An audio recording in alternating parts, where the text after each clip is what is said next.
There's a photograph that exists somewhere in the lore of Five Nights at Freddy's. 6 children stand together at a birthday party, smiling at the camera, faces full of life and innocence. 5 of those children would become the voices trapped inside animatronic suits, doomed to wander the halls of Freddy Fazbear's Pizza for decades. But one of them refused to simply wander. One of them transformed their death into something far more dangerous than a haunting. That child's name is Cassidy, and while the others eventually found peace, Cassidy chose vengeance, chose to drag their murderer into an endless nightmare, chose to become the thing that even death itself couldn't stop. This isn't just another story about a missing child. This is the story of how a victim became a prisoner, how a soul bound to metal learned to weaponize their own suffering, how anger can burn so hot that it transcends mortality itself and creates something that should never have existed. Golden Freddy appears in your office without warning. No footsteps, no cameras tracking movement, just a slumped figure that shouldn't be there, sitting in a position of complete surrender while radiating pure menace. And when you see that image, when you stare into those hollow eyes, you're not looking at a haunted animatronic. You're looking at the physical manifestation of a promise that was never meant to be broken. I will never let you go. For nearly a decade, we've tried to understand who speaks those words from inside that golden shell. We've decoded messages hidden in logbooks. We've brightened images until our eyes burned. We've argued over pronouns and timelines, and whether a name found through cipher was ever meant to be found at all. And with every answer we've discovered, 10 new questions have emerged to take its place. Because Cassidy exists in the spaces between certainty, in the gaps where evidence runs out and interpretation begins, in the shadow cast by every other character's story, always present but never fully illuminated. Some know Cassidy as the 5th victim, others as the Vengeful Spirit. Some see a young girl with black hair and burning eyes. Others see something that transcends physical description entirely. But everyone who has dug deep enough into this franchise's lore knows one truth with absolute certainty. Cassidy will not rest, will not forgive, will not allow the past to remain buried. And that refusal has shaped every game, every book, every revelation that has come after. Because in Five Nights at Freddy's, the past isn't just prologue. It's an active, aggressive force that reaches forward through time and drags the present into darkness. That force has a name. That force has a purpose. That force is what happens when you kill someone who refuses to die. Let's begin with what we know for certain, though in this franchise, certainty itself is a dangerous assumption. 1985.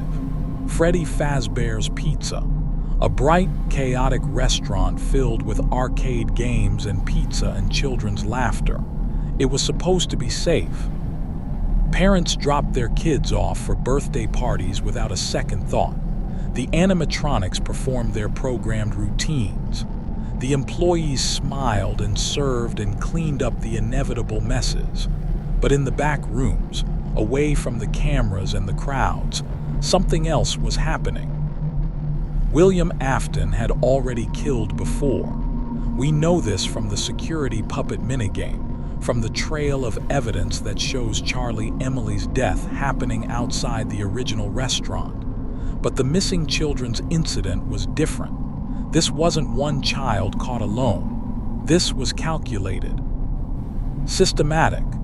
This was William Afton treating murder like engineering, like one of his animatronic designs where every component serves a specific function. He wore a suit. Not just any suit, but a Spring Bonnie costume, the same type of hybrid animatronic costume that would eventually become his tomb. Children trusted mascots.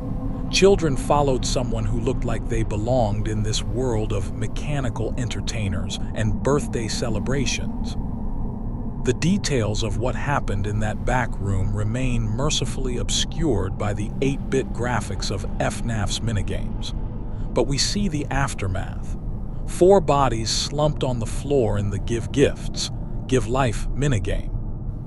The puppet hovering over them, placing masks on lifeless faces as if the performance could continue even in death. Freddy, Bonnie, Chica, Foxy, 4 children, 4 suits. 4 souls bound to metal through a process we still don't fully understand, though remnant and agony have become the words we use to describe the supernatural physics of this world. But then something else happens in that minigame.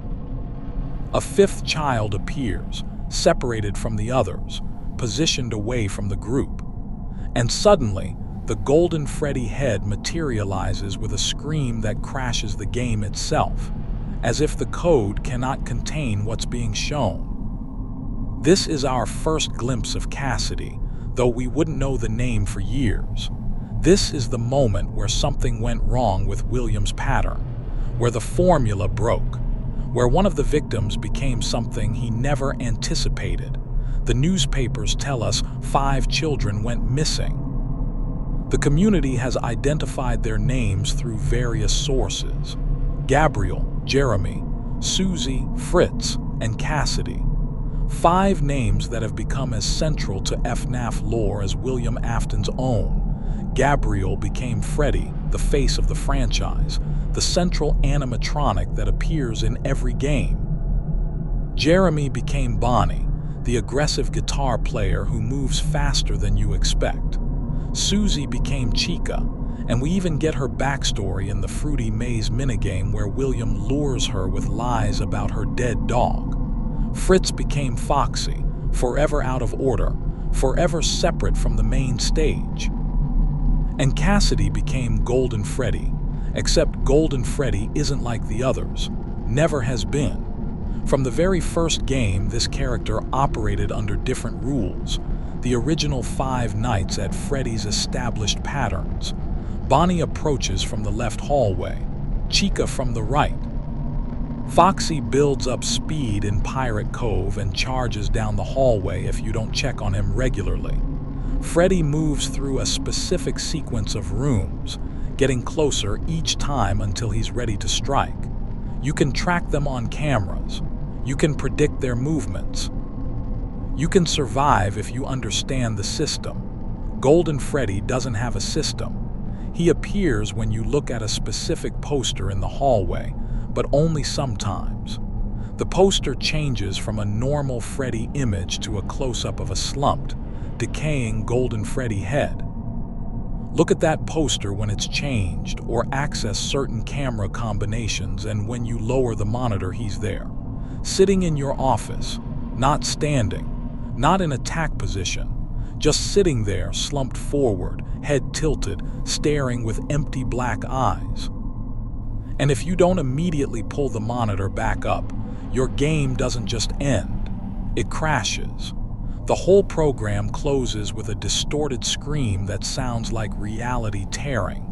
This isn't a jump scare. This is something breaking through the boundaries of what should be possible in the game world. The other animatronics kill you within the context of the game's rules. Golden Freddy kills the game itself.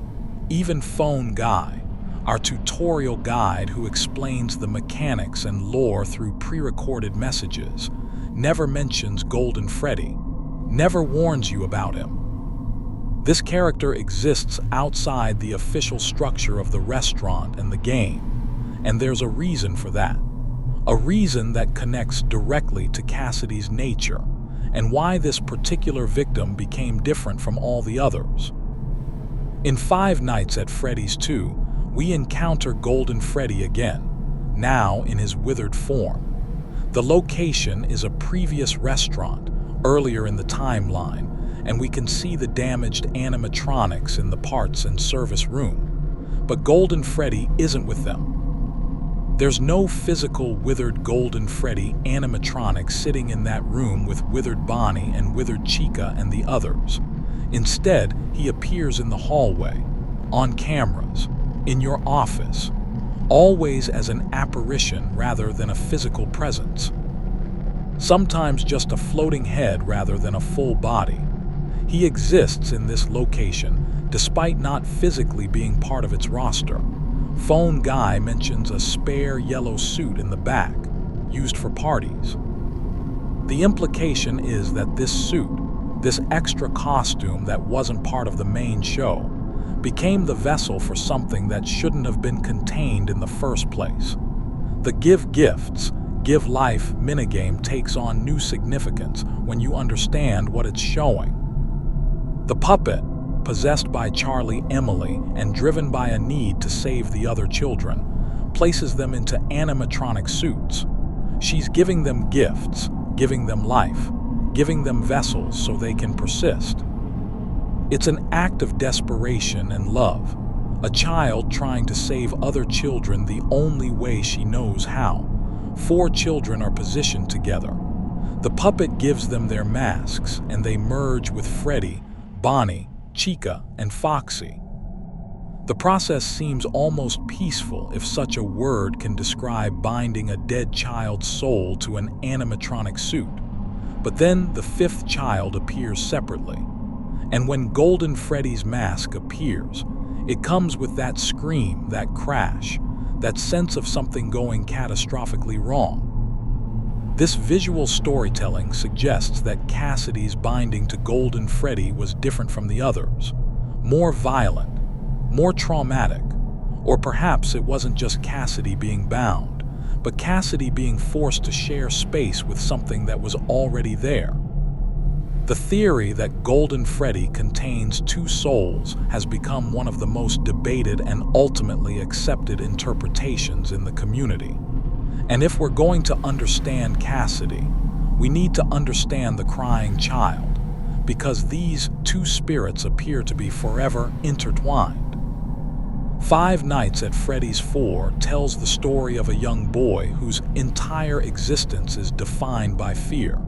We play through his nightmares, each night bringing more aggressive and terrifying versions of the animatronics he's encountered in waking life. Nightmare Freddy, Nightmare Bonnie, Nightmare Chica, Nightmare Foxy, and most significant of all, Nightmare Fredbear. The minigames between nights show us why this child is so terrified. He's constantly tormented by his older brother, who wears a foxy mask and leads a group of similarly masked friends. They lock him in the parts and service room with the animatronics. They make him cry. Again and again, this child is traumatized, and a mysterious Fredbear plush seems to be his only comfort. Tomorrow is another day, the plush tells him. I will put you back together. The final minigame shows us the incident that defines everything. The child's birthday party at Fredbear's family diner. The brother and his friends decide to play a cruel prank, lifting the crying child toward Fredbear's mouth to give him a kiss from the animatronic he fears most. But something goes wrong. The springlock animatronic's jaw closes. The child's head is caught between metal teeth. We see the aftermath in fragmented images. Flowers, pills, an empty room, and Roman IV drip, and finally, a flat line. The bite of 83, one of the franchise's most significant events. A child killed not by murder but by accident, by a prank gone horrible wrong, by the very animatronics that were supposed to bring joy. That child dies, and the Fredbear plush makes its promise. I will put you back together. But what does that mean? How do you put together a child whose skull was crushed by an animatronic's jaws? How do you restore life to someone who died in possibly the most traumatic way imaginable in this franchise? The answer appears to be that you don't put them back together as they were. You put them somewhere. You bind them to something. You give them a vessel, and the vessel, according to substantial evidence, is the same one that Cassidy occupies, the same golden bear that represents both characters, the same slumped figure that appears without walking, that crashes games without following rules, that exists in violation of everything the other animatronics do. Golden Freddy contains both the crying child and Cassidy, two victims, two tragedies, two souls sharing one impossible space. The Survival Logbook is where this theory gains its strongest support, and it's also where we finally, definitively, get Cassidy's name in game continuity. This book, published in late 2017, presented itself as a humorous activity guide for security guards at Freddy Fazbear's Pizza. Fill-in-the-blank questions, drawings to color, spaces for notes about your shift. On the surface, it seemed like simple merchandise. But hidden within its pages was one of the most complex puzzles Scott Cawthon has ever created. There are two distinct types of hidden text in the logbook: faded text that asks questions throughout the book, and altered text where certain printed words have been subtly modified, letters changed in ways that seem random until you map them all out.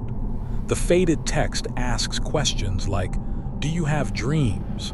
and "The party was for you." These questions seem directed at someone specific, someone with particular memories. The altered text responds. And when you collect all the altered letters, use the word search puzzle as a coordinate grid, and apply the solution method the community painstakingly discovered, those letters spell out a name: Cassidy. This wasn't an easy puzzle. It required collaboration from hundreds of community members comparing notes, trying different approaches, checking and rechecking their work. Scott designed it to be obscure enough that finding it would feel like a genuine discovery, like unearthing something that was meant to stay buried. The name Cassidy, hidden in a logbook that belonged to William Afton, revealed through a puzzle that requires understanding both the faded text questions and the altered text answers. Two spirits communicating through the same book. Two presences trying to reach each other, or trying to reach Michael, or trying to reach us. The faded text, based on its questions about the party and specific childhood memories, appears to come from the crying child. He's asking about his birthday, about the events of FNAF 4, trying to remember details that have become fragmented in death. The altered text, spelling out Cassidy's name, appears to be responding, helping him remember, guiding him toward understanding. This positions Cassidy not just as the vengeful spirit we see in later games, but as a companion to the crying child. Someone who has shared his vessel for years, possibly decades. Someone who knows him intimately because they've been trapped together since the missing children's incident. Though some theorists argue the reverse, that the faded text is Cassidy asking questions and the crying child is answering. The evidence supports both interpretations depending on how you analyze the specific questions and their implications. What we can say with certainty is that two spirits are communicating in this book, and one of them is definitively Cassidy. The name is there, hidden but findable, intentional but obscured, and that name changed everything. Because now we could talk about this character as a person rather than just the fifth victim or the Golden Freddy spirit. We could begin to understand Cassidy as an individual with agency, with choices, with a role that extends beyond simply being another dead child in William Afton's collection. The gravestones in Pizzeria Simulator gave us the second canonical confirmation of these names. After completing the Lorekeeper ending, achieving all the major objectives and uncovering all the hidden secrets, we see 6 graves in a peaceful scene, Charlotte Emily at the center, Gabriel, Jeremy, Susie, Fritz, and separated from the group slightly apart one more stone, Cassidy. The positioning is deliberate. Scott Cawthon doesn't arrange visual elements randomly. The fact that Cassidy's grave stands separate from the others tells a story. She's apart from the group even in death, not because she's excluded, but because she's chosen a different path. The Lorekeeper ending is supposed to represent peace.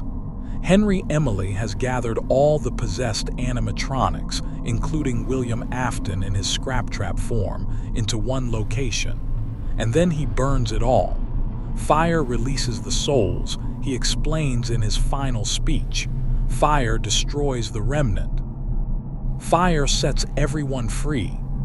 I'm sorry that on that day, the day you were shut out and left to die, no one was there to lift you up into their arms the way you lifted others into yours, Henry says to his daughter, the puppet. And then, what became of you? I should have known you wouldn't be content to disappear, not my daughter. I couldn't save you then, so let me save you now. He addresses the others too, the ones who have been used, the ones who are afraid, the ones who are brave. He offers them all the same gift. This ends for all of us. End communication. The fire burns. The building collapses. The spirits are meant to be freed. And then we see those gravestones. 6 markers for 6 souls. A memorial suggesting that everyone finally found rest. But the gravestone with Cassidy's name is a lie, or more accurately, it's a wish. It's where Cassidy should be, where Henry intended for her to rest, where the story is supposed to end, except Cassidy isn't there. Because Ultimate Custom Night proves that at least one spirit refused Henry's gift. At least one soul looked at the fire and the freedom it promised and said no. Not yet. Not while he's still suffering. Not while there's still revenge to extract. Ultimate Custom Night is where we truly meet Cassidy's rage, though even here, the character remains partially hidden behind gameplay mechanics and obscured storytelling. The game presents itself as a customizable challenge. Choose from 50 animatronic characters. Set each one's difficulty from 0 to 20. See how long you can survive against the combination you've created. On the surface, it's a celebration of the franchise, a sandbox where players can construct their own nightmares. But the story underneath reveals something far darker. The animatronics' voice lines aren't random. They're pointed, personal, designed to torment someone specific. I've been looking for you, Withered Chica says. Not I'm coming for you, not I found you, but I've been looking, implying a long search, implying that finding you was the goal all along. Let's see how many times you can be pulled apart and put back together, a young girl's voice says during Golden Freddy's appearances. The line directly references the Fredbear plush's promise to the crying child, but twists it into a threat. You'll be taken apart. You'll be reassembled. And it will happen again and again and again. The player isn't controlling a security guard. The player is William Afton. And this isn't a restaurant. This is hell. Or more specifically, this is purgatory. A personal nightmare constructed by someone who understands William's crimes intimately and has designed every element to maximize his psychological torment. The animatronics that appear are all connected to his victims or his failures. The mechanics punish him for the same kinds of mistakes he forced others to make. The entire structure is built around the concept of endless repetition without hope of escape. You can survive until 6 a.m., but then another night begins. With different animatronics, different challenges, different configurations of the same nightmare. There's no ending where you escape, no final victory, no credits roll where William gets to leave this place. This is eternal, and someone is maintaining it. Someone is controlling which animatronics appear, how they behave, what they say. Someone has turned their own afterlife into a prison specifically designed to contain one person forever. That someone speaks through Golden Freddy, manifests through the character that has always been different, always been outside the normal rules. And when Golden Freddy appears in Ultimate Custom Night, reality glitches. The office distorts.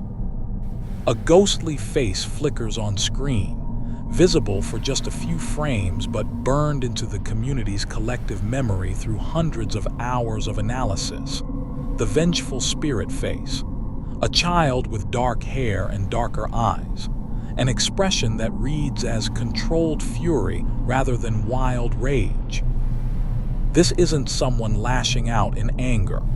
This is someone who has spent years, possibly decades, perfecting their revenge. If you use the death coin to remove Golden Freddy from a night, attempting to bypass this particular animatronics challenge, a cutscene triggers. A bear floating in a black void, and that voice again, calm and certain. Let's see how many times you can be pulled apart and put back together. This is Cassidy. The community has reached near universal consensus on this point. The voice is female. The face appears to be a young girl. The connection to Golden Freddy is explicit. The role as the architect of William's torment aligns with everything we know about this character's refusal to let go. Cassidy has turned her death into power, has transformed victimhood into absolute control over her murderer, has created a scenario where William Afton, the man who killed children with impunity for years, is now completely helpless against a child who refuses to release him. It's a reversal that would be satisfying if it weren't so tragic, because Cassidy's victory has become her own prison. The Old Man Consequences minigame appears in Ultimate Custom Night as an obscure Easter egg. You play as a dark bear fishing in a lake while an alligator sits nearby. Catch the right fish, and Old Man Consequences speaks. Leave the demon to his demons. Rest your own soul. There is nothing else. This message isn't for William, it's for Cassidy. It's a plea from someone or something that understands the cost of what she's doing. She's trapped in hell with her victim, unable to move on, unable to heal, unable to exist as anything except the instrument of his punishment. She could leave, could rest, could finally accept peace, but she chooses to stay. And that choice has consequences that echo far beyond her own soul. Because if Cassidy keeps William trapped in this nightmare purgatory, if she refuses to let his soul fully die, then pieces of him remain. Fragments that can escape. Echoes that can persist. The parallels between the Fazbear Fright stories and the game timeline become impossible to ignore when examining what happens to William's soul under prolonged torment. In The Man in Room 1280, we encounter a burned man lying in a hospital bed, kept alive by something that defies medical explanation. His body should have died weeks ago. Every organ should have failed, but something won't let him go. A young boy's spirit has attached itself to this man. Andrew, a victim with curly black hair who was murdered and refuses to let his killer die. He keeps the man alive specifically to ensure he suffers. Keeps him conscious enough to feel pain but unable to move, unable to speak, unable to do anything except experience endless agony. The nurse who discovers this tries to convince Andrew to let go, explains that holding on to this hatred is hurting Andrew as much as it's hurting his victim. But Andrew believes that if he releases this man, the man will hurt more people. So he holds on, convinced he's protecting others even as he damns himself. Eventually, Andrew is persuaded to release his grip. And when he does, the man's body doesn't simply die. It explodes. not physically but spiritually. The accumulated agony and remnant that had been contained by Andrews will suddenly releases all at once, infecting objects throughout the hospital, spreading like a supernatural virus into items that will go on to cause death and suffering in subsequent stories. The act of holding the killer in torment for so long damaged his soul so thoroughly that when it finally released, it shattered into fragments, and those fragments became their own sources of horror. This is the Fazbear Fright's answer to what happens when a vengeful spirit keeps their killer alive beyond natural death. And while the books exist in a separate continuity from the games, Scott Cawthon has confirmed repeatedly that they contain answers to questions the games raise. If Andrew's story is the book version of this concept, then Cassidy's story in the games follows similar logic. By keeping William trapped in ultimate custom night, by refusing to let him fully die, Cassidy has prevented his soul from being completely destroyed. And that means parts of him can persist, can escape, can find new vessels. Glitchtrap emerges in Help Wanted as a digital virus, a corrupted consciousness that manifests when old circuit boards are scanned into a virtual reality system. The game is being developed by a company trying to make light of Fazbear Entertainment's dark history, turning real tragedies into entertainment. But when they scan those old boards, something comes with them: a presence, a personality, a twisted version of Spring Bonnie that moves wrong, acts wrong, exists wrong within the digital space. This is William Afton, or at least a piece of him. A fragment that survived because his soul was never allowed to properly die.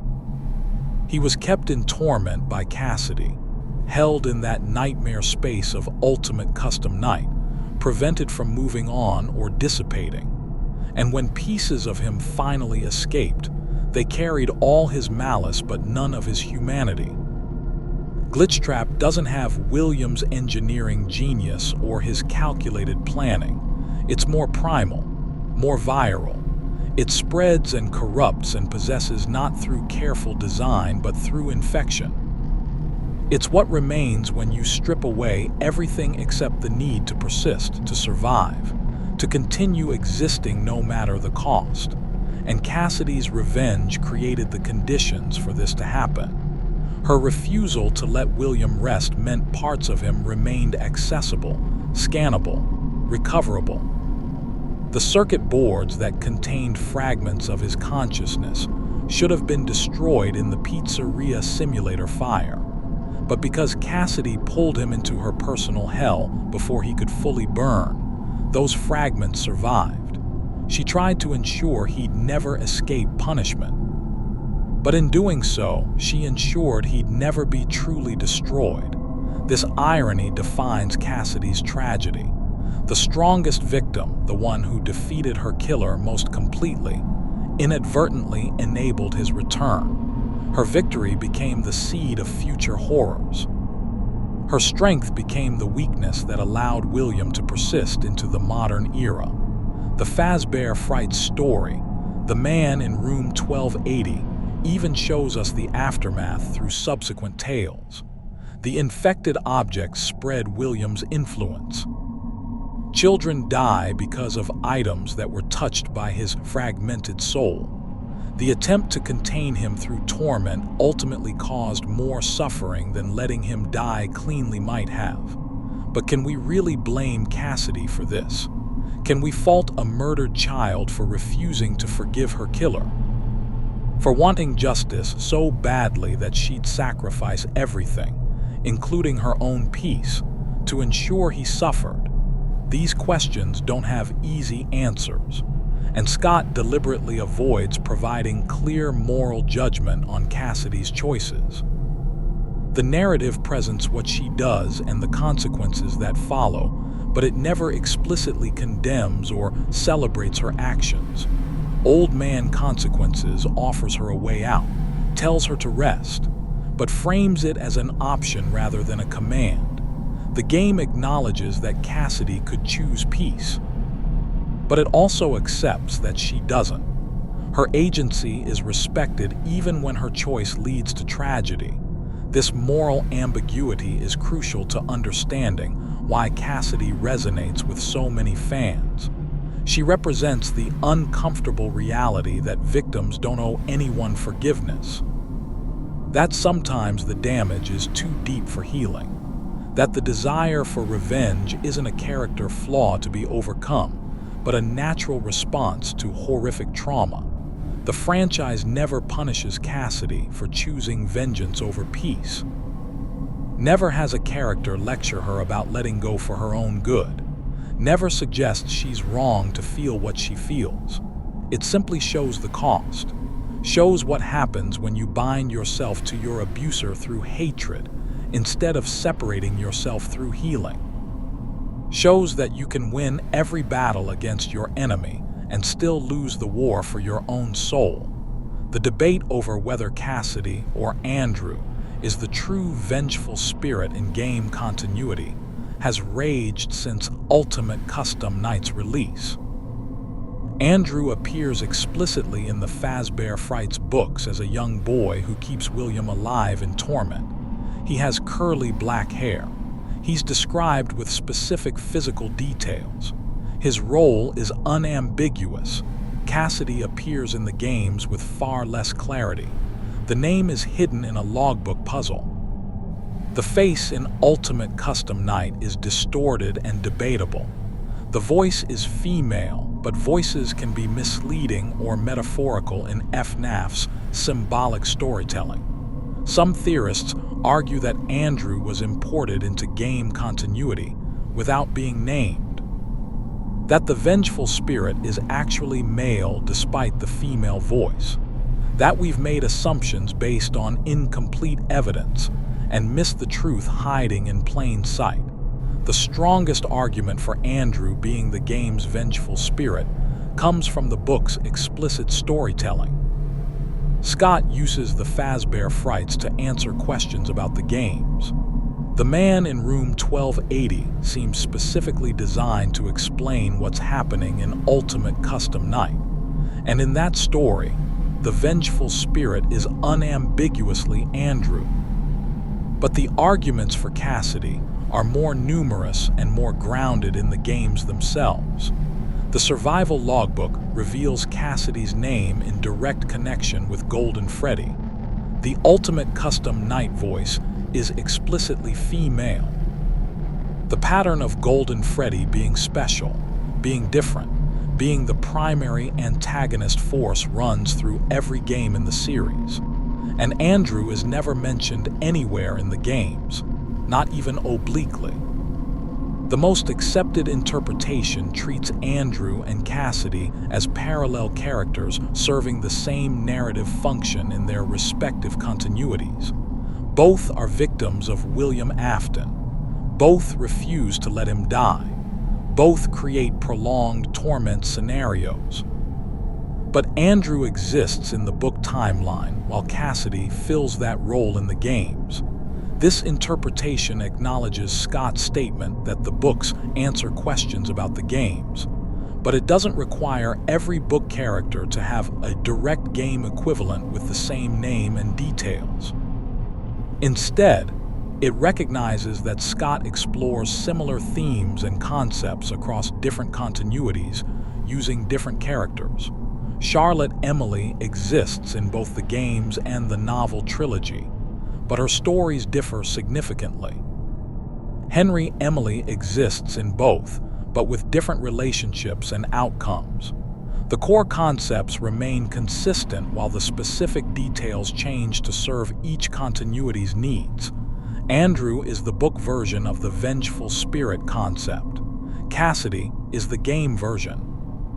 They're different characters exploring the same idea, each suited to their respective mediums and timelines.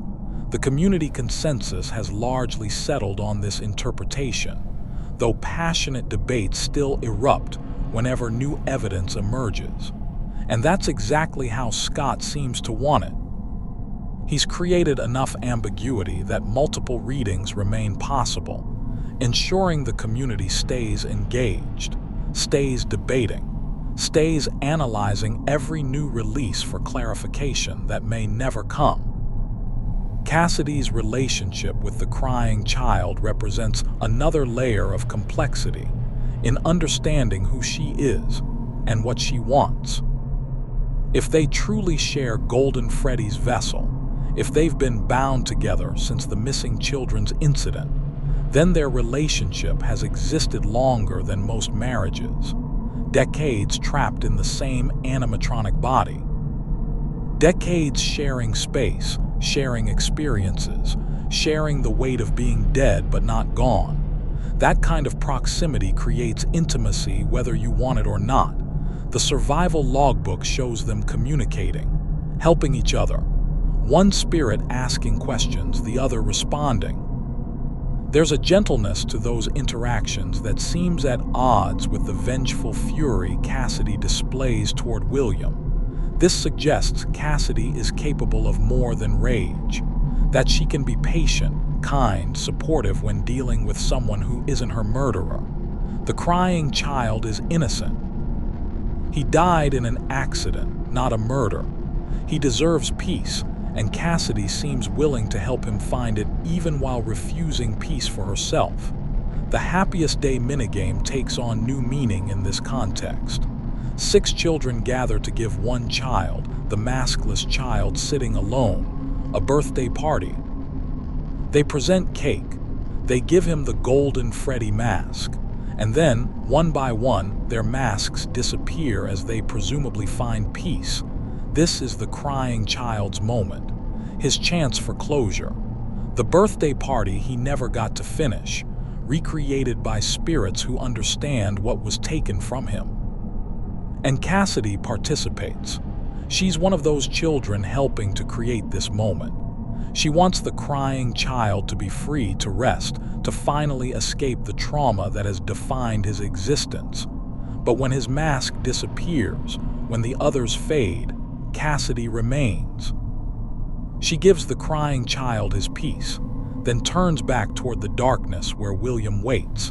Some theorists argue that Cassidy can't leave because she's still bound to Golden Freddy, still sharing that vessel with the crying child's remnant even after his consciousness moves on. Others suggest she chooses to stay specifically because the crying child is now free, meaning someone needs to ensure William never escapes to hurt anyone else. Either interpretation paints Cassidy as tragic. Either she's trapped against her will, or she's volunteering for eternal imprisonment. Either she can't leave, or she won't. And both options mean she sacrifices her own chance at peace. The crying child's presence in her story adds emotional weight to Cassidy's choices. She's not just punishing William for what he did to her. She's punishing him for what he did to this scared little boy who shared her vessel, for the bite that crushed a child's skull, for the fear that defined the crying child's final days, for all of it. Every time the crying child experienced fear or pain in their shared existence, Cassidy was there, witnessing it, unable to protect him from memories and trauma she didn't cause. And that powerlessness, that forced proximity to another victim's suffering, would fuel rage even hotter than personal vengeance. Cassidy isn't just angry about her own murder. She's angry about all of it. Every child William killed, every life he destroyed, every family he shattered. And she's positioned herself as the one who will ensure he pays for every single crime. It's too much weight for one soul to carry. Too much responsibility for a child who should be resting, playing, existing in whatever peaceful afterlife might exist beyond the nightmare of Freddy Fazbear's Pizza. But Cassidy has decided this is her burden, her mission, her purpose. And she will not be dissuaded, not by old man consequences, not by the crying child moving on without her, not by decades of her own suffering. The evidence connecting Cassidy specifically to Golden Freddy extends far beyond just the Survival Logbook and Ultimate Custom Night, though those are the most explicit confirmations. When you examine the entire franchise with Cassidy's identity in mind, patterns emerge that weren't visible before. In FNAF 3, the minigame where you play as the animatronics being destroyed by William shows Golden Freddy appearing last. The other 4 animatronics chase William through the building, cornering him, forcing him toward the spring Bonnie suit. But it's Golden Freddy's appearance, standing in the rain outside, that seems to trigger William's final decision to hide in the suit. Why does Golden Freddy appear outside rather than inside with the others? Why the separation? Why the rain, which in FNAF's visual language often represents sadness or mourning? One interpretation suggests Cassidy is watching, ensuring this moment happens correctly. She's not actively participating in the chase because she doesn't need to. She knows William will trap himself, knows the spring locks will fail, knows he's about to experience the same death he forced children into. She's there to witness, to make sure, to see the beginning of his suffering with her own eyes, or whatever passes for eyes when you're a vengeful spirit in an animatronic shell. The rain might represent her grief, not for William, but for everything that led to this moment, for the children who had to die, for the innocence that was destroyed, for the fact that this is what justice looks like in a world where monsters wear friendly faces and prey on the vulnerable. Golden Freddy doesn't move in this scene, doesn't chase, just stands there in the rain, a silent witness to the beginning of William's decades-long punishment. And that stillness, that patience, that willingness to simply watch and wait, that's very characteristic of how Cassidy operates throughout the series. She doesn't rush, doesn't attack wildly. She's methodical, calculated, willing to wait years or decades if that's what it takes to ensure her revenge is complete. In FNAF World, the game Scott initially released then removed from canon, before partially reinstating it as semi-canonical. There are references to the pieces being put in place and someone needing to rest. Clock minigames lead to encounters that seem designed to set up Happiest Day. If FNAF World has any canonical weight, it suggests that creating the Happiest Day scenario required effort, required someone to arrange the pieces, to set up the conditions, to make sure the crying child could have his moment of peace. Who would do that? Who would work to create a birthday party for the crying child while simultaneously constructing a hell for William Afton, Cassidy, the spirit who shares the crying child's vessel, the one who has the power to manipulate these supernatural spaces, the one who cares enough about the crying child to want him freed while caring enough about revenge to keep William trapped? She's building 2 different afterlives simultaneously, one filled with peace and cake and friends for the innocent victim who deserves rest, one filled with endless torment and inescapable punishment for the killer who deserves suffering. And she's strong enough, angry enough, determined enough to maintain both, to be gentle with one soul while being merciless with another, to contain multitudes in a way that seems impossible until you remember that she's been dead for decades, has had nothing to do except grow her power and refine her plans. The security breach era introduces new complications to Cassidy's story, or at least new questions about whether she's still active in the modern timeline. The Pizzaplex is built on top of the location that burned in Pizzeria Simulator. Beneath the bright, modern entertainment center, the old restaurant still exists, charred and collapsed but not completely destroyed. And in those depths, the Old Man Consequences Lake appears again, The same phishing minigame. The same message about leaving the demon to his demons and resting your own soul. Why does this appear in Security Breach? Is it a memory, an echo, or is it an active plea still being directed at someone who still hasn't listened? If Cassidy is still refusing to rest decades into the future, if she's still maintaining William's torment even as fragments of him escape into digital spaces and possess new victims, then the OMC Lake represents an ongoing offer, a door that remains open, a chance at peace that Cassidy continues to ignore. The Princess Quest arcade games scattered throughout Security Breach tell a story about a princess fighting through 3 games to ultimately confront and destroy a dark entity that's been controlling people. The imagery is less subtle than most FNAF storytelling. This is about breaking free from control, about defeating corruption, about reclaiming agency. Some theorists connect Princess Quest to Cassidy, see the princess as a representation of her journey. 3 games representing 3 stages of her existence. The dark entity representing William's influence, not just on her but on everyone he's touched. But others argue Princess Quest is about Vanessa, about freeing her from Glitchtrap's possession. That the princess is explicitly Vanessa's story, her fight to break free from the virus that's controlling her. Both interpretations have merit, and like so much in FNAF, the answer might be that both are true simultaneously.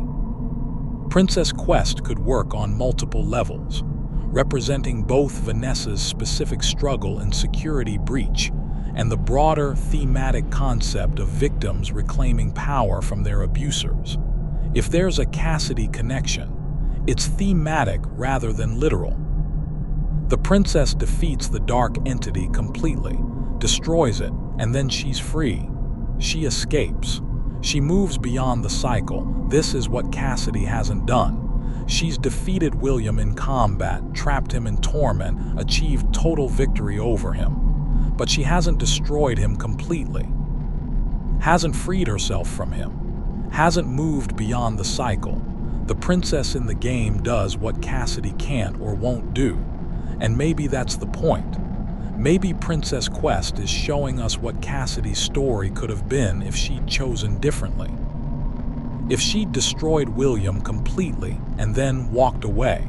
If she'd prioritized her freedom over his punishment. The Princess Quest ending is considered one of Security Breach's true endings, showing Vanessa freed from Glitchtrap, standing outside the Pizzaplex with Gregory and Glamrock Freddy. It's hopeful, it's resolution, it's escape, everything Cassidy doesn't have. Everything she's rejected in favor of maintaining William's eternal punishment. The contrast is deliberate. Scott showing us what freedom looks like so we understand the cost of Cassidy's choice. She could have this. Could have peace and escape and a future beyond her trauma. But she's chosen the alternative. Chosen to remain locked in eternal combat with her abuser. Chosen the prison. Tales from the Pizzaplex, the ongoing book series set in the Security Breach era, hasn't featured Cassidy explicitly yet. But the themes that define her character appear throughout. Stories about souls trapped in digital spaces. Stories about the past infecting the present. Stories about victims who become so focused on revenge that they lose themselves. One story features a character extracting remnant from old animatronic parts, unwittingly releasing agony that shouldn't have survived. Another shows how memories and emotions can persist in objects long after the people who created them are gone. Another demonstrates that destroying something physically doesn't always destroy it spiritually.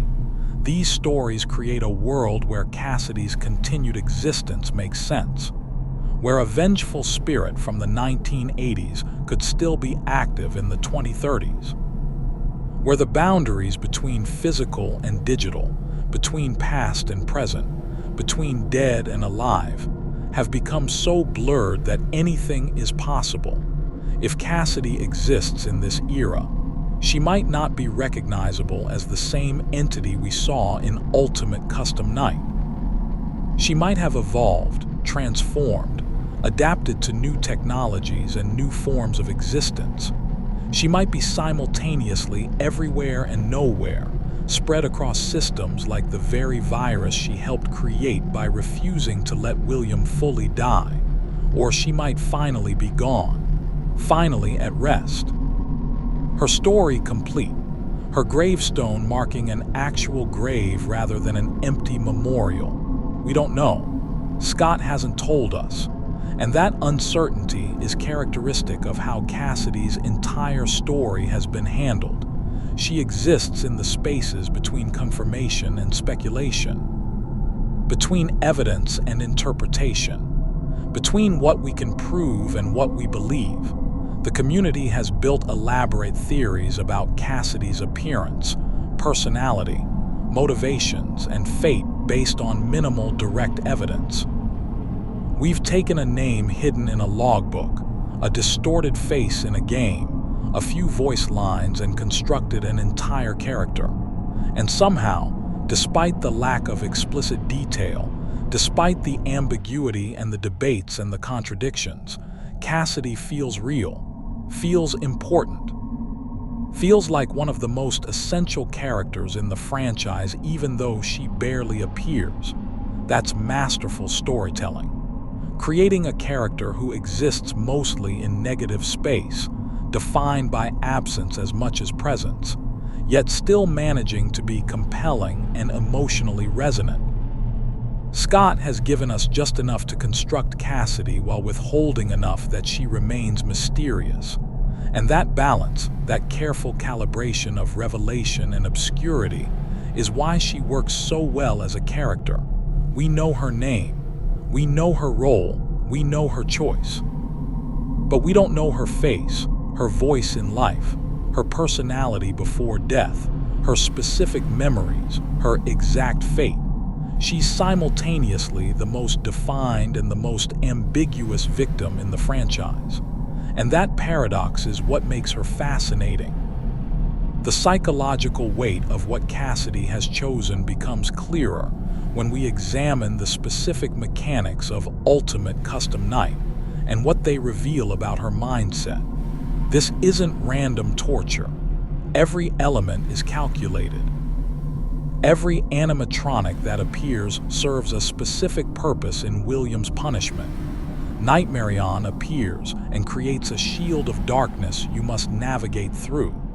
This is the puppet, Charlie Emily, whose death started everything.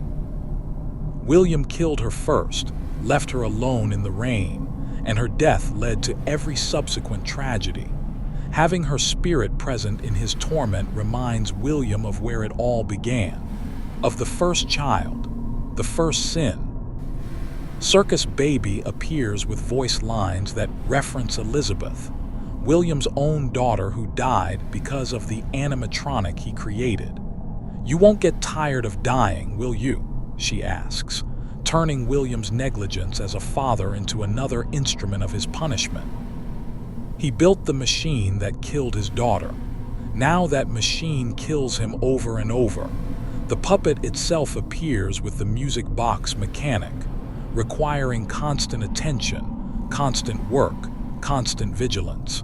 Let it wind down and you die. This mirrors how William forced the puppet to remain vigilant, to protect children, to give life to the dead. Now he experiences that same exhausting, impossible responsibility. Nightmare Fredbear and Nightmare appear, the embodiments of the crying child's trauma. The animatronics that killed him through accident have become the animatronics that kill William through intention. Every death to these nightmare versions forces William to remember what his creations did to his own son. Golden Freddy himself appears rarely but devastatingly. When he shows up, the entire office glitches, reality breaks, the rules change. You can't defend against him through normal means. You can only remove him temporarily before he returns, more aggressive, more inevitable.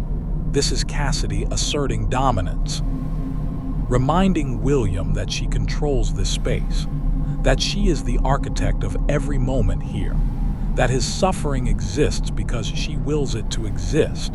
The voice lines from various animatronics aren't just threats, they're psychological warfare. This time, there is more than an illusion to fear, says Nightmare Fredbear. I am here to claim what is left of you, says Withered Bonnie. I have always been hiding in your shadow, says Nightmare. These lines force William to confront his crimes from multiple angles. The children he killed, the family he destroyed, the fear he created, the shadows he cast. Every aspect of his legacy turned into a weapon against him, and beneath it all, maintaining it all, Cassidy watches. The player might experience Ultimate Custom Night as a challenging game with frustrating mechanics. But within the narrative, William experiences it as specifically designed torture that never allows him to forget what he did or why he deserves this. The genius of Cassidy's revenge is that it's not just physical torment, it's psychological, it's spiritual. It forces William to repeatedly confront his victims, his failures, his crimes. Death doesn't bring relief because death just means starting over. 6 a.m. doesn't bring freedom because the next night begins immediately. There's no winning, no escape, no moment of peace. Just endless variation on the same theme of suffering. And Cassidy has made this her eternity as well. She's trapped herself in this role of tormentor, unable or unwilling to step away from the control panel. She's bound herself to William just as thoroughly as William is bound to this nightmare. This is what Old Man Consequences understands when he tells her to rest. This is what the offer represents. Not just peace for her soul, but freedom from the burden she's taken on. Freedom from being the eternal jailer. Freedom from defining herself entirely through William's punishment. But accepting that freedom would mean trusting that William is sufficiently punished. Would mean believing that eternal torment is enough. Would mean letting go of control and accepting that what's done is done. And Cassidy can't do that. Maybe because the rage is too strong. Maybe because the grief is too deep. Maybe because she's been doing this for so long that she no longer knows who she is without this purpose. Victims often struggle with identity after trauma. When something terrible defines a significant portion of your existence, when survival becomes your primary goal, when pain becomes your constant companion, it's hard to know who you are beyond those experiences. Cassidy died young, spent potentially decades as a vengeful spirit, has existed longer in death, focused on revenge than she ever existed in life, focused on normal childhood things. The victim identity has consumed everything else. The role of William's Punisher has become her entire existence. And stepping away from that role might feel like ceasing to exist entirely. This psychological trap is perhaps crueler than anything William did to her physically, because she's built her own prison, has locked herself inside it, has thrown away the key and convinced herself that this is justice rather than self-destruction. The missing children all faced the same trauma. All died at William's hands. All had their lives stolen. But 4 of them eventually found a way forward, found peace in happiest day, found freedom in moving on. What makes Cassidy different? What separates her from Gabriel, Jeremy, Susie, and Fritz? We don't have a definitive answer. Scott has never shown us Cassidy's specific death or her personality in life. Never given us the context that would explain why she, uniquely among the victims, chose eternal vengeance over eventual peace. Some theories suggest she was the last to die, forced to watch the others murdered first, giving her a perspective they didn't have. That she saw William's process, understood his methodology, knew exactly how calculated and cruel his actions were. Others propose she was the first, that the separation in the give gifts, give life minigame represents her dying before the others, her soul being placed in Golden Freddy before the puppet even knew how to properly bind spirits to animatronics. Still others argue it's about personality rather than circumstance, that some people respond to trauma with a need for peace while others respond with a need for justice. That Cassidy simply has the kind of personality that cannot forgive, cannot forget, cannot move on from injustice. The sharing of Golden Freddy with the crying child might be another factor. If Cassidy's soul merged with the remnant of a child who died in fear, who was traumatized by animatronics, who never got closure, that constant proximity to another victim's pain could fuel rage beyond what personal suffering alone might create. Every time the crying child's fear manifested, Cassidy was there. Every nightmare, every moment of confusion or pain in their shared existence. She couldn't protect him, couldn't spare him, could only witness his suffering while knowing William's creations, William's negligence. William's entire legacy was responsible. That kind of forced empathy, that inability to look away from another victim's trauma, could transform normal grief and anger into something far more intense. Or perhaps Cassidy is simply the one who refused to accept that death ended her agency. The one who looked at being murdered and said, "No, this doesn't end here. I have a say in what comes next." The other children accepted the puppet's gift, accepted their new forms, eventually accepted peace. Cassidy accepted the gift, but rejected the idea that being dead meant being powerless.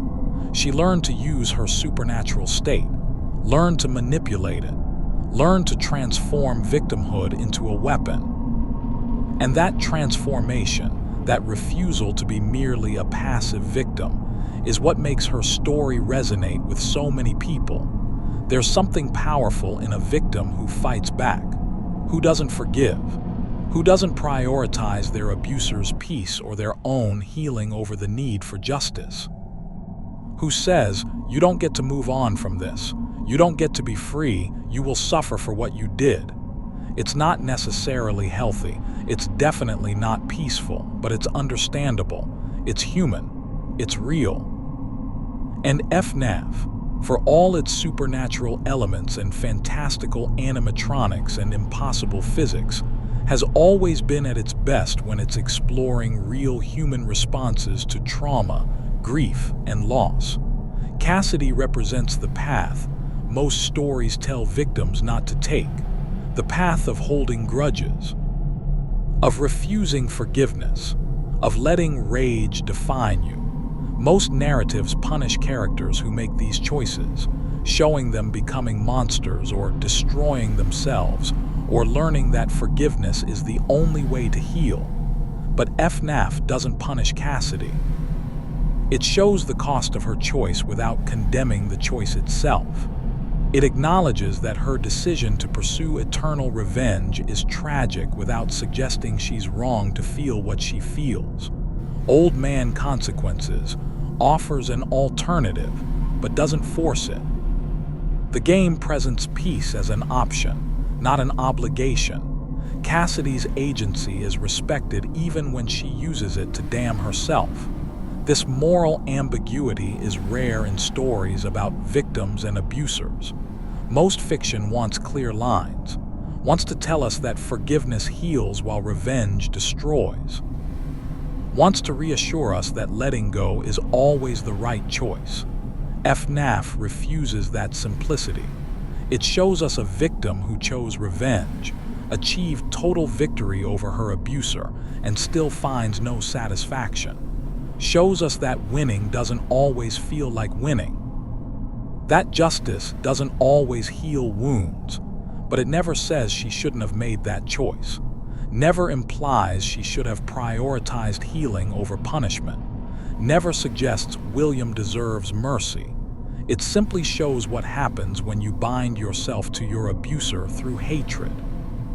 When you make their suffering your purpose, when you refuse every opportunity to walk away, and it leaves the moral judgment to us. The connection between Cassidy and Michael Afton remains one of the more subtle and speculative aspects of her story. The survival logbook belonged to Michael. His name appears throughout. His doodles fill the margins. His responses to the humorous questions reveal his personality and his past. But two other spirits communicate through his book. The faded text and the altered text, the crying child and Cassidy, using Michael's property as a medium for their own conversation. Why his book? Why not some other object or space? If the crying child is Michael's younger brother, if the bite of 83 happened because of Michael's bullying, then the crying child has an obvious connection to Michael, a relationship that would explain why his spirit might reach out through something Michael owned. But what's Cassidy's connection to Michael? Why would she participate in this communication? Why use his logbook to reveal her name? One theory suggests Cassidy knows Michael through his efforts to free the spirits. In Sister Location and Pizzeria Simulator, Michael works to undo his father's damage. He enters dangerous locations, confronts possessed animatronics, ultimately helps Henry trap and destroy the remaining haunted machines. If Cassidy is aware of Michael's actions, if she understands he's trying to help, she might see him as an ally, someone who can be trusted with her name, someone who deserves to know who's inside Golden Freddy. The logbook might be her way of communicating with Michael directly, of telling him, I'm here, I'm Cassidy, and I'm still fighting. Another interpretation focuses on Michael's role as William's son. Cassidy might be reaching out to Michael specifically because he's connected to William. Because telling William's son her name, letting him know who's tormenting his father in the afterlife, carries a particular satisfaction. Your father killed me. My name is Cassidy, and I will never let him rest. It's a message, a declaration, a way of ensuring the Afton family knows exactly who has taken their patriarch captive in death. But there's also a gentler possibility. Maybe Cassidy reaches out through Michael's logbook simply because the crying child is reaching out and she's helping him. Maybe her participation isn't about Michael at all, but about supporting the spirit she shares Golden Freddy with. The crying child wants to communicate with his brother, wants to ask questions, share memories, maybe seek closure for the bullying and the bite. And Cassidy, who has spent decades sharing his space, helps facilitate that communication. She asks the questions in faded text, or she answers them in altered letters, or she simply provides the spiritual energy needed to manipulate the physical book. However it works mechanically, she's there to support the crying child's attempt to reach Michael. This interpretation aligns with Cassidy's role in Happiest Day. She helps the crying child find peace even while refusing it for herself. She facilitates his birthday party. She participates in giving him closure. Helping him communicate with Michael through the logbook would be consistent with that protective, supportive dynamic. She takes care of the innocent victim while reserving her rage for the guilty killer. The logbook creates a strange triangle between Michael, the crying child, and Cassidy, three people connected by tragedy. Michael, whose bullying led to his brother's death, the crying child who died because of that bullying, and Cassidy, who shares the crying child's vessel and knows his story intimately. They're all trapped in the aftermath of William Afton's actions. Michael trying to fix what his father broke, the crying child trying to understand what happened to him. Cassidy trying to ensure William pays for all of it. And somehow, through a security guard's activity book filled with jokes about pizza and animatronic maintenance, they find a way to communicate across the barriers of life and death. It's a moment of connection in a franchise defined by separation and loss. A brief instance where spirits and living people reach toward each other instead of attacking, where communication happens instead of violence, and then it ends. The logbook closes. The messages are decoded. And we're left wondering if that communication achieved anything beyond confirming Cassidy's name. Did Michael understand what the spirits were trying to tell him? Did he realize his dead brother was reaching out? Did he recognize Cassidy's name and understand its significance? We don't know. Michael's story ends with him burning in the pizzeria simulator fire, hopefully freeing himself and others from the cycle. Whether he gained peace or understanding before that end remains unclear. But the logbook exists. The messages were written. The communication happened.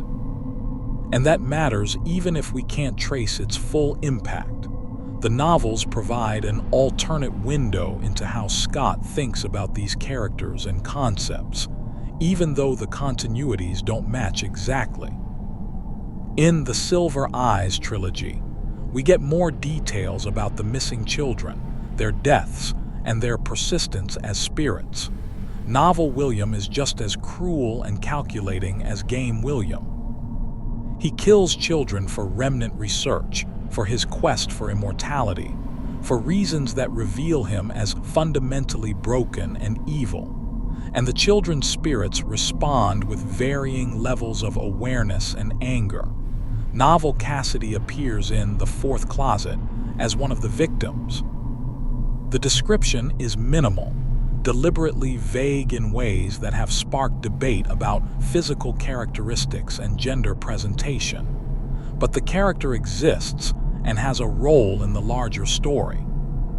What's most interesting about Novel Cassidy is how the character is absorbed along with the other spirits into a kind of amalgamation. The victims merge together, their individual identities blending into something new and terrible. It's a different fate than what happens in the games, but it establishes a precedent for Cassidy being part of larger spiritual combinations. This supports the two-soulsing Golden Freddy theory. If Scott is comfortable writing Cassidy merging with other spirits in the novels, then having Cassidy share space with the crying child in the games isn't a huge conceptual leap. The novels also show the missing children retaining some personality and memory even decades after death. They're not just mindless haunted machines. They remember who they were. They remember what happened. They can make choices about how to respond. This characterization carries over to the games. The spirits in FNAF aren't just angry energy possessing metal. They're conscious entities with agency and decision-making ability. They choose when to attack. They choose whether to participate in Happiest Day. They choose whether to accept peace or continue fighting. Cassidy chooses revenge, chooses to stay, chooses to become the eternal tormentor rather than the freed victim. And the novels, by showing us spirits with that level of awareness and choice, confirm that this is possible. That ghosts in FNAF's universe aren't just programmed responses, but actual consciousnesses that persist beyond death. The Fazbear Fright stories expand on this even further. We see spirits who can manipulate objects, possess people, create illusions, spread their influence across distances. We see the remnant concept fully explored, showing how emotional energy and memory can be extracted, transferred, and used. We see what happens when spirits hold grudges, when they refuse to let go, when they bind themselves to objects or people or places out of anger or grief or unfinished business, and we see the consequences.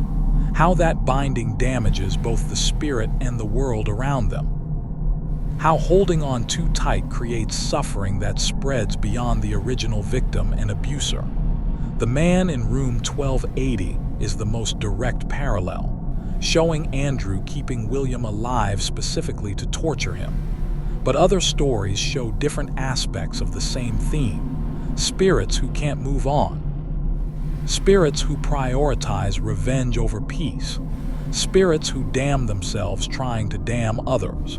These stories create a universe where Cassidy's existence makes perfect sense, where a child murdered in the 80s could still be active in the 20s or 30s, where the boundaries between life and death are so permeable that persistence is just a matter of will and rage.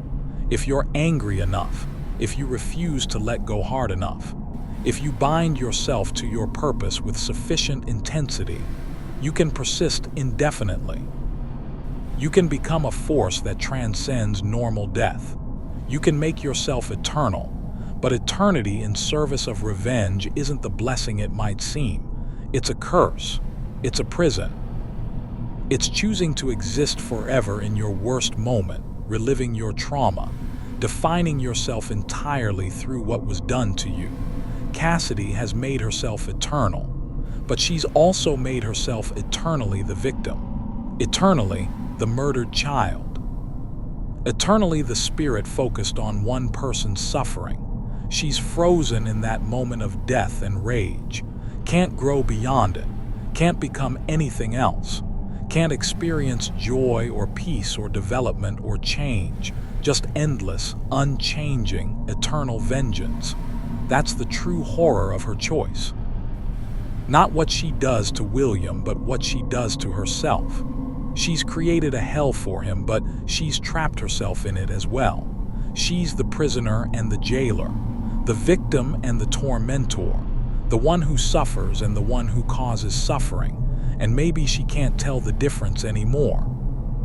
Maybe after decades or centuries, or however long she's been doing this, the lines have blurred. Maybe William's pain and her pain have become so intertwined that she can't separate them. Maybe that's why she can't let go, because releasing William would mean facing her own emptiness, would mean acknowledging that she's built her entire existence around him, that without him to punish, she has no purpose, no identity, no reason to continue existing, so she holds on, not just out of rage but out of fear. Fear of what happens if she stops. Fear of the void that might exist beyond this familiar, comfortable hatred. Hatred is comfortable when it's all you've known for long enough. Rage is familiar when it's been your constant companion. Purpose, even destructive purpose, is preferable to meaninglessness. And Cassidy has trapped herself in a cage of her own making, built from rage, locked with determination, maintained through sheer force of will. The key is there. Old man consequences offers it every time the lake appears, every time the message repeats, leave the demon to his demons. Rest your own soul, there is nothing else. The key is acceptance, letting go, choosing rest over revenge, choosing peace over punishment, choosing freedom over control. But accepting that key means accepting that William's punishment might end. Means trusting that whatever happens after she lets go will be sufficient. Means believing that she deserves peace more than he deserves torment. And Cassidy can't accept that, won't accept that, has spent too long, sacrificed too much, committed too thoroughly to this path. So the key remains unused. The door remains locked. The prison persists, and Cassidy remains inside, both prisoner and guard, suffering and causing suffering, unable to stop because stopping would mean facing questions she's not ready to answer. What am I without this rage? Who am I beyond this revenge? What exists for me if I let him go? These are terrifying questions. Questions that might not have good answers. Questions that might reveal an emptiness worse than eternal torment. So she doesn't ask them, doesn't face them, doesn't let go. She stays in the nightmare. Stays at her post. Stays bound to William Afton through chains of her own forging. And the tragedy isn't that she's trapped. The tragedy is that she's chosen to be trapped, that she had options and selected this one, that she could leave but won't. That's the complete horror of Cassidy's story. Not what William did to her, but what she's done to herself in response. He killed her body. She killed her own chance at peace. He took her life. She's taking her own eternity. And somewhere in the darkness of ultimate custom night, surrounded by the animatronics she controls and the nightmare she maintains, Cassidy sits, watching, waiting, ensuring William suffers forever, or at least until she finally decides it's been enough. Until she finally chooses the key over the cage. Until she finally lets go. But that day hasn't come yet, might never come, because Cassidy is the one who refuses, the one who won't forgive, the one who will not rest, the one you should not have killed, because killing her didn't end her. It transformed her.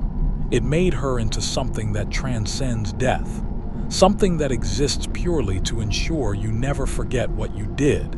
That's who Cassidy is. That's what she's become. That's the legacy of William Afton's crime and her response to it. A ghost that won't fade. A rage that won't cool. A promise that will never be broken. I will never let you go. And she means it, has proven it, will continue proving it for as long as she exists. That's Cassidy. The Vengeful Spirit, the eternal prisoner. The one who chose hell over heaven, because hell gave her access to the demon who deserved to be there. The modern interpretations of Cassidy's character have evolved significantly as the franchise has continued beyond the original games. What began as simple theories about Golden Freddy's identity has transformed into complex discussions about trauma, agency, justice, and the nature of eternal punishment. The community doesn't just debate who Cassidy is anymore. We debate what Cassidy represents. In early FNAF discourse, Cassidy was primarily discussed in mechanical terms. Which animatronic does she possess? What evidence connects her to Golden Freddy? How does her name being revealed in the logbook change our understanding of the timeline? But as Ultimate Custom Night made her role explicit, as the Vengeful Spirit concept became central to understanding the franchise's ongoing narrative, the discussions shifted. Cassidy became a character study, a psychological profile, a representation of complex ideas about victimhood and response to trauma. Fan artists depict Cassidy in countless ways, but certain themes recur. She's often shown with long black hair, referencing the distorted face from Ultimate Custom Night. Her eyes are dark, intense, burning with determination rather than wild rage. She's frequently drawn in golden or yellow tones, connecting her visually to Golden Freddy. But the most telling aspect of fan depictions is her expression. Artists rarely draw Cassidy screaming or crying or looking traditionally frightening. Instead, she's calm, composed. There's a coldness to her anger, a calculation to her vengeance. She looks like someone who has made a decision and will not be swayed from it. This interpretation has become almost canonical through sheer community consensus. Cassidy isn't a mindless, vengeful ghost. She's a focused, intelligent, determined spirit who has turned her death into a weapon with surgical precision. The fan fiction community has expanded on this characterization even further. Stories explore Cassidy's relationship with the other missing children, her dynamic with the crying child, her thoughts during the decades between death and revenge, her internal monologue as she constructs Ultimate Custom Night. These stories, while not official, reveal how the community understands the character. They show Cassidy as someone who cares deeply about the other victims, who mourns what was taken from all of them, who sees her revenge not as personal satisfaction, but as justice for every child William killed. She's protecting others by keeping William trapped. She's ensuring he can never hurt anyone again. She's the one willing to sacrifice her own peace so others can rest safely. This interpretation transforms Cassidy from selfish avenger to selfless guardian, from someone who can't let go to someone who won't let go because letting go would be irresponsible, from victim to protector. It's a more heroic reading of her choices. And while the games themselves don't explicitly confirm this interpretation, they don't contradict it either. The ambiguity Scott has built into Cassidy's character allows for both readings to coexist. Is she trapped by her own rage, unable to move on even when given the chance? Or is she choosing to remain as a guardian, ensuring William never escapes to hurt more children? Both could be true. Human motivations are rarely simple. Cassidy could be both unable and unwilling to let go, both damaged by trauma and determined to protect others. Both victim and hero, prisoner and guard, all at once. The philosophy communities within FNAF fandom have engaged with Cassidy's story as an ethics problem. If you had the power to eternally torment your murderer, should you? Is there a moral difference between justice and revenge? Does eternal punishment serve any purpose beyond satisfying the victim's need for retribution? These aren't simple questions. Different ethical frameworks provide different answers. A retributivist might argue that William deserves infinite punishment because his crimes were so heinous. That justice demands proportional response, and killing innocent children warrants eternal suffering. A consequentialist might argue that Cassidy's revenge serves no useful purpose. It doesn't prevent future crimes since William is already dead. It doesn't heal her or the other victims. It only creates more suffering in the world, making it ethically wrong regardless of how justified the anger might be. A virtue ethicist might focus on what Cassidy's choice does to her character. Does pursuing eternal revenge make her a better or worse person? Does it develop virtuous traits or destructive ones? Does it help her flourish or does it stunt her growth? The game doesn't answer these questions. It presents the scenario and lets players draw their own conclusions. And that's part of why Cassidy's story is so compelling. It's not didactic. It doesn't tell you what to think about revenge and justice. It shows you a situation and trusts you to engage with it thoughtfully. Different players come away with different reactions. Some sympathize completely with Cassidy and support her choices. Others feel she's gone too far and wish she'd accept peace. Still others see the situation as tragic without clear moral answers, understanding both why she does what she does and why it's ultimately destructive. All of these responses are valid. The story is rich enough to support multiple interpretations, complex enough to resist simple moral categorization. The religious and spiritual communities have also engaged deeply with Cassidy's story. The imagery of souls, heaven, hell, purgatory, and eternal punishment carries obvious religious overtones. And Cassidy's role as someone who creates and maintains a personal hell for her killer invites theological discussion. Is Ultimate Custom Night actually hell, or just a hell-like construction? If Cassidy has the power to create this space and trap William in it, what does that say about the nature of the afterlife in FNAF's universe? Are there higher powers that could intervene but choose not to? Is Old Man Consequences a divine figure offering redemption? or just another aspect of the spiritual landscape? These questions don't have canonical answers, but they enrich the discussion around Cassidy's character. They position her story within larger frameworks of meaning and ultimate questions about justice, mercy, and the nature of existence after death. Some religious interpretations see Cassidy as having usurped divine authority, as having taken judgment into her own hands in a way that's fundamentally wrong regardless of how guilty William is.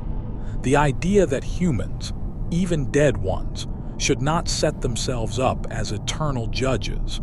Others see her as an agent of divine justice, as someone empowered to punish evil because the normal structures of justice failed. William was never properly punished in life. The legal system failed. So perhaps Cassidy's revenge is cosmically appropriate, a correction of injustice by supernatural means.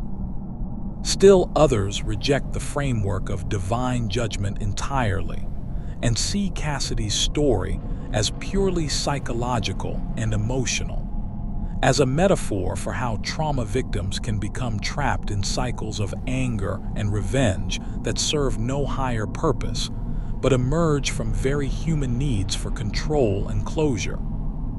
The beauty of Scott's storytelling is that it accommodates all these readings. FNAF's lore is deep enough and ambiguous enough that you can approach it from religious, philosophical, psychological, or purely narrative perspectives, and find material to support thoughtful analysis. Cassidy works as a character whether you see her through a theological lens, an ethical lens, a psychological lens, or simply as a ghost in a horror story. The layers of meaning are there for those who want them, but the surface narrative is compelling even if you don't dig deeper. The trauma psychology community has perhaps engaged most intensely with Cassidy's story because it so clearly depicts a trauma response. Post-traumatic stress disorder is characterized by intrusive memories, hypervigilance, avoidance behaviors, and negative alterations in mood and cognition. Trauma survivors often feel stuck in the moment of their trauma, unable to move forward, constantly reliving what happened. Cassidy displays all of these symptoms in metaphorical form. She's literally stuck in the moment of her death, unable to move beyond it. She's hypervigilant in maintaining William's punishment, constantly monitoring, constantly ensuring he doesn't escape. She experiences the world entirely through the lens of what was done to her.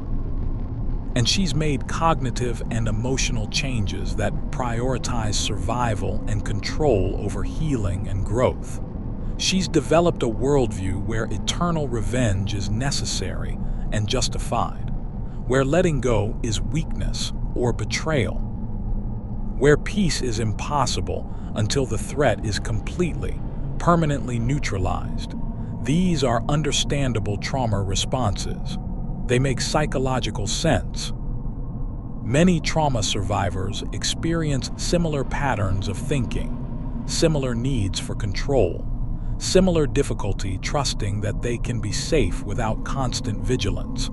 The difference is that most trauma survivors are encouraged toward healing, toward therapy and processing, and gradually learning to feel safe again, toward building lives that are defined by more than just their trauma.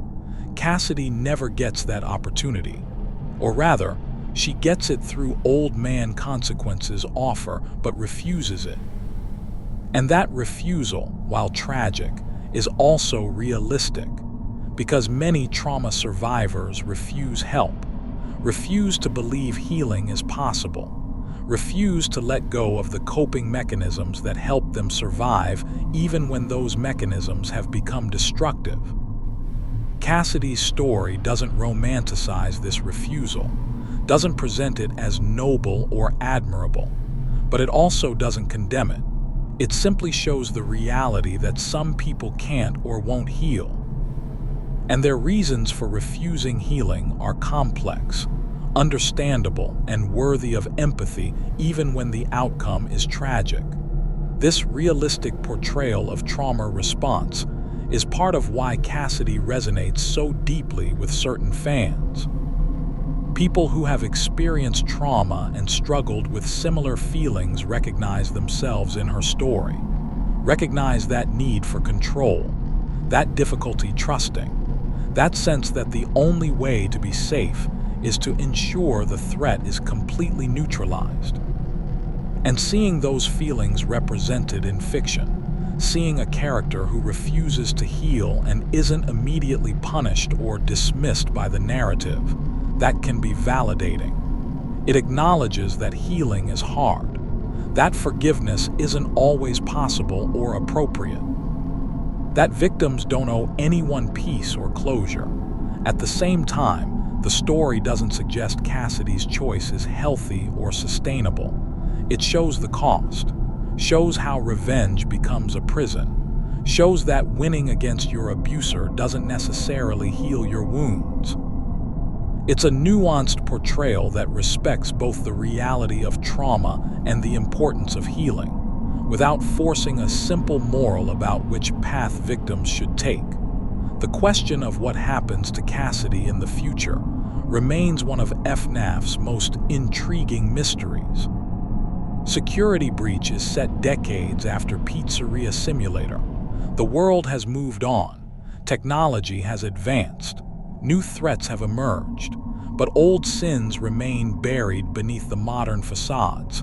Glitchtrap represents some form of William's persistence. Whether it's his actual consciousness, a fragment of it, or something created from his remnant and data, William's influence continues into the digital age. He's possessing Vanessa, he's corrupting systems, he's still causing harm. If Cassidy's goal was to ensure William never hurt anyone again, she's failed. His fragments are loose in the world, creating new victims. Her eternal torment of his soul in ultimate custom night hasn't prevented his legacy from spreading. This raises the question of whether Cassidy is aware of this. Does she know that pieces of William have escaped? Does she understand that her revenge, however complete in its own sphere, hasn't actually protected anyone? If she does know, how does she respond? Does it make her hold on even tighter to the pieces she has? Does it fill her with despair that her sacrifice was meaningless? Does it motivate her to find new ways to fight? Or has she finally let go? Has she seen that William's complete destruction is impossible, that holding on to him serves no purpose, and accepted old man consequences offer at last? The games haven't answered these questions. Cassidy doesn't appear explicitly in Security Breach or its DLC. The Vengeful Spirit isn't referenced directly. We have the OMC Lake appearing again, but we don't know if that's an active plea or just an echo of the past. Future games might provide answers. The franchise is ongoing, and Scott has shown willingness to revisit and expand on previous story elements. Help Wanted 2 brought back concepts from earlier games. The next major release could do the same, or Cassidy's story might be complete. Her arc might have ended with Ultimate Custom Night, with the choice to remain in torment or accept peace left deliberately unresolved. Sometimes the most powerful stories are the ones that don't provide closure, that leave the final decision to the audience's imagination. What would you choose in Cassidy's position? Would you let go and trust that you'd done enough? Or would you hold on, ensuring your abuser could never escape, no matter the cost to yourself? There's no objectively correct answer, and maybe that's the point. The remaining mysteries about Cassidy are numerous and likely intentional. We don't know what she looked like in life, don't know her personality before death, don't know the specific circumstances of her murder, don't know if she had family, friends, dreams, favorite things. We don't know why she specifically became the Vengeful Spirit while the others found peace. Don't know if it's circumstance or personality or some combination of both. We don't know if she's still active in the modern timeline or if she's finally at rest. Don't know if she ever let William go or if she's still maintaining his torment somewhere beyond our view. We don't know if Princess Quest connects to her story or if that's purely about Vanessa. Don't know if the OMC lake appearing in Security Breach means anything specific or if it's just a recurring symbol. We don't know if future games will provide more information about her, or if her story is intentionally complete in its incompleteness. These unknowns are frustrating for people who want definitive answers, who want to know everything about every character, who want the lore to be fully solvable with no remaining ambiguities. But they're also what keep Cassidy's story alive, what make her a perpetual topic of discussion and debate, what ensure that every new game release brings renewed speculation about whether she'll appear or whether new evidence will clarify old mysteries. Cassidy exists in the questions as much as the answers, in the spaces between what we know for certain and what we believe based on interpretation. In the shadows cast by explicit lore, always present but never fully illuminated. And that's exactly where a ghost should exist, in the periphery, in the uncertain spaces, in the questions that don't have easy answers. Scott Cawthon's genius with Cassidy was creating a character who is simultaneously essential to the franchise and perpetually mysterious, who has a clear role but an unclear identity, who matters immensely but appears minimally. It's a high-wire act of storytelling. Give too much information and the mystery dies. Give too little and players lose interest or become frustrated. But give exactly the right amount, the perfect balance of revelation and obscurity, and you create something that endures. Cassidy endures. Has endured through years of games and books and community discussion.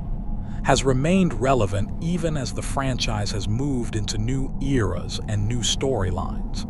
Has maintained her position as one of FNAF's most important and most discussed characters, despite barely appearing. That's masterful character design. That's understanding how to create figures that live in the audience's imagination, that grow through community engagement, that mean more because we've had to work to understand them. Cassidy isn't handed to us on a platter. We have to dig for her. Have to solve puzzles. Have to piece together evidence from multiple sources. Have to debate interpretations. Have to accept that some questions may never be definitively answered. And through that process, she becomes ours. Not just Scott's character, but the community's. We've built her together. We've given her depth through our analysis. We've given her meaning through our discussions. We've given her life, ironically, through our collective effort to understand her death. She's a character created through collaboration between creator and audience.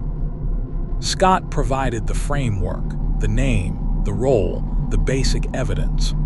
We provided the interpretation, the personality, the emotional depth, the philosophical significance. Together, we've created one of gaming's most memorable ghosts. A character who barely speaks but whose voice echoes through the entire franchise. A character who rarely appears but whose presence is always felt. A character who exists more in implication than explicit depiction, but feels more real than many fully rendered protagonists. That's Cassidy. The collaborative ghost, the community's character, the vengeful spirit who belongs to everyone who's ever dug deep enough into FNAF's lore to find her name hidden in a logbook puzzle. What Cassidy represents within the franchise extends beyond just being a victim or even a vengeful spirit. She represents the core theme that defines all of Five Nights at Freddy's. The past never stays buried. Every game in the franchise deals with consequences of previous actions echoing forward through time. William's murders in the 80s create hauntings in the 90s and beyond. Henry's mistakes with his business partner lead to decades of tragedy. The bite of 83 affects the Afton family forever. Every sin, every mistake, every trauma creates ripples that extend far beyond the original event, and Cassidy is the embodiment of that theme. She is the past refusing to stay buried, the memory that won't fade, the consequence that can't be escaped. William tried to hide his crimes, tried to move on with his life and his experiments, tried to leave the dead children behind him, but Cassidy wouldn't let him. She dragged the past into his present and his future and his afterlife. She made sure he could never escape what he'd done. She became the living, or rather unliving, proof that some things cannot be forgotten or forgiven or buried deeply enough. In a franchise about how the past haunts the present, Cassidy is the perfect antagonist for William. She's not trying to move forward. She's pulling him backward, forcing him to confront what he did, making the past inescapable. And in doing so, she prevents the entire franchise from moving on. As long as William is trapped in Ultimate Custom Night, as long as Cassidy refuses to let go, the story can't fully resolve. The past remains active. The cycle continues. This makes her both tragic victim and narrative force. Both a character to empathize with and a representation of the franchise's core mechanic. Both someone who deserves peace and someone whose refusal of peace drives the story forward. She's essential, irreplaceable, central to understanding what Five Nights at Freddy's is fundamentally about. Without Cassidy, FNAF would be a story about ghosts haunting a pizza restaurant. With Cassidy, it becomes a story about trauma, memory, justice, revenge, and the impossibility of ever truly escaping the consequences of our worst actions. She elevates the entire franchise, gives it depth and meaning beyond jump scares and animatronic designs, turns it into something that can be analyzed philosophically, psychologically, ethically. She's why FNAF matters as a story and not just as a game. Why people write video essays and documentaries and analysis pieces. Why the community engages with the lore so intensely. Because Cassidy's story and the themes it explores are worth engaging with, worth thinking about, worth debating and discussing and analyzing from every angle. What would you do in her position? How far is too far when pursuing justice? When does the victim become the victimizer? Can revenge ever truly satisfy? Is eternal punishment ever justified? What do we owe to those who have hurt us, and what do we owe to ourselves? These questions don't have easy answers, and Cassidy's story doesn't provide them. It just poses the questions and trusts us to wrestle with them. That's why she remains one of FNAF's greatest mysteries. Not because we don't know her name or her role, but because we don't know what to think about her choices.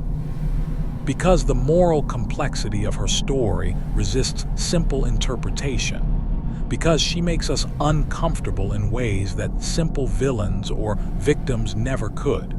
She's the ghost who haunts not just the franchise, but the audience. The question that lingers after the game ends. The character who makes you think and feel and question and debate. That's the complete story of Cassidy. A name hidden in a puzzle, a face distorted in a glitch, a voice promising eternal torment, a soul that refused to rest, a victim who became a captor, a child who built a hell, and a character who, through deliberate ambiguity and masterful minimalism, became one of the most important and enduring figures in gaming horror. We found her name. We uncovered her role. We traced her appearances. We debated her motivations. We analyzed her choices. We constructed her personality from fragments and implications. We gave her depth through collective engagement. And through all of that, we've ensured that Cassidy will never be forgotten, that her name will be spoken as long as people discuss Five Nights at Freddy's, that her story will be analyzed and reanalyzed with every new piece of evidence. We've made her eternal, not through revenge but through remembrance, not through hatred but through understanding, not through torment but through story. And maybe that's the real way to honor a victim. Not by ensuring their killer suffers forever, but by ensuring they are never forgotten, by keeping their name alive, by making their story matter. Cassidy achieved her revenge, built her prison for William, became the eternal tormentor, but we've given her something more. We've given her meaning. We've given her relevance. We've given her a story that transcends the horror and becomes something profound. That's the power of storytelling. And that's the legacy of Cassidy, the one you should not have killed. Not because she'd build a nightmare to trap you, though she did, but because she'd become unforgettable, because she'd transcend her own death and become eternal in ways her killer never anticipated. Through rage, yes. Through revenge, yes. But ultimately through story. Through becoming a character so rich and complex and meaningful that she could never be reduced to just another victim, just another ghost, just another name on a gravestone. She's Cassidy, and we will never let her be forgotten, just like she'll never let William go. The cycle continues. The past remains present. The ghost haunts on, forever and always, in the Golden Bear's shell, in the Vengeful Spirit's voice, in the questions that have no answers and the mysteries that may never be solved. That's Cassidy. That's her complete story. And it's beautiful and terrible and tragic and powerful all at once. A masterpiece of minimalist character design. A triumph of collaborative storytelling. A ghost that haunts the franchise and the community with equal intensity. And a reminder that some stories don't need to be fully told to be completely compelling. Sometimes the questions are more powerful than the answers. Sometimes the mystery matters more than the solution. Sometimes the ghost in the machine is more real than any amount of explicit detail could make them. Cassidy is all of those things. And that's why her story will endure as long as Five Nights at Freddy's exists. The one who refused to rest. The one who chose vengeance. The one who became eternal through sheer force of will and rage. The one we found through ciphers and analysis and endless community collaboration. The one we'll never stop discussing, debating, and trying to understand. Cassidy, the Vengeful Spirit, the Eternal Guardian, the prisoner and the guard, the ghost who won't let go, and the character we refuse to forget.